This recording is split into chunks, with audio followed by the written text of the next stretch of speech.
Aron mas madasig pa ang kampanya sa energy conservation, usa ka cycling activity ang himuon ugma sa Mandaue City atol sa pagpahigayon sa Earth Hour. Ang report ni Nico Sereno.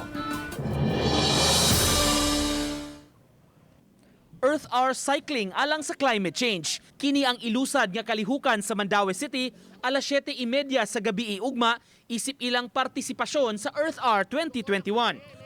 Karon ang tanang panghitabo, mga grabing bagyo, grabing ba, kuha na ni siya. This is a eye-opener for each and every one of us nga kinahanglan doon na nagyitay buhaton.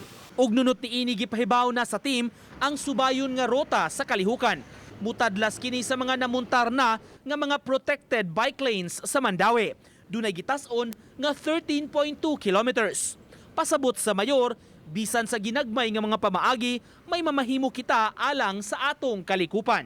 Awareness bitaw program nga bisag gamay lang, bisag pagpawong na sa atong suga anang gikas alas 8:30 santod sa alas 9. Gamay butanga pero dako na kayo, no. So mao na nga atong tabangan, no, kay after all usare atong kalibutan, no. Uban ni June Sulon, Nico Sereno, Balitang Bisdak.